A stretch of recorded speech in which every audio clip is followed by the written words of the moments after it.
talking about these are my birds, but they have to go. This is about our juice, and we'll talk about that in a different chapter because today we have to talk about green batteries and the environment and the impact this is having in real life.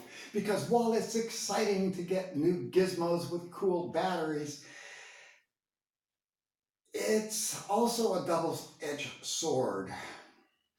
You know, most environmentalists that I've been listening to on TV don't promote families and the future. I just don't see that. And that's so unfortunate because there definitely is one, but not if you work in a mine, because some of this mining is so dangerous. And I want to talk about lithium and cobalt mining in Africa and South America because I think it's an impact we should consider when we make our purchases.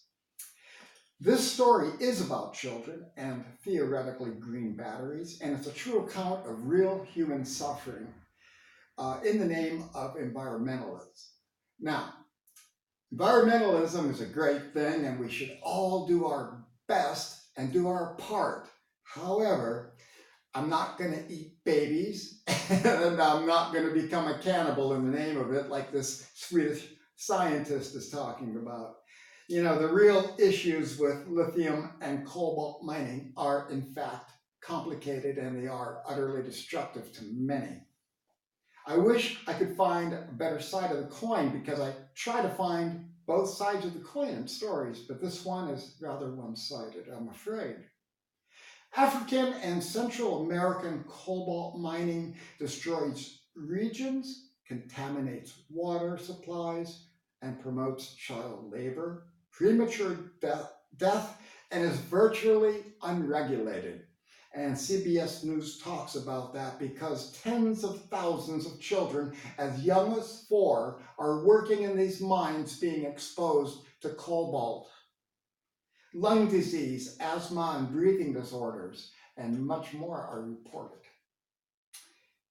Also in the Congo and the cobalt mining industry there, again, very loosely regulated, and this is also included in their article. There's plenty of documentation on the perils of cobalt mining, and the Washington Post has a great story, and the lack of the most basic protective gear like a face mask and some gloves. So we're going to talk about that in the Washington Post article. The horrifying human harm of lithium and cobalt mining only scratches the surface of why green batteries aren't environmentally friendly at all. And the Washington Post has that story, including what it's like to lug a 110-pound sack of ore on your back when you're quite young. Green batteries produce human tragedies in the way of child labor, disease, premature mortality, and for-profit corporations promote on this green battery trend. You know, I just bought a new headlamp at Sigma. I really did try to find, I looked for one that took regular batteries, and I couldn't find one worth owning. Okay, so I'm going to leave a link to Amnesty International, who talks about this pain. You know, as I mentioned in my research, I always try to find the other edge of the coin. And what I'm seeing is kids missing school, young children being exposed to toxins, and there's also radioactivity deep in the ground in these mines, and there's so many possibilities of disease, premature mortality that we don't have time for it. But most certainly, the inhalation of cobalt particles can cause respiratory sensation, asthma, a decreased pulmonary function, and shortness of breath, according to the CDC. So we'll leave a link to them.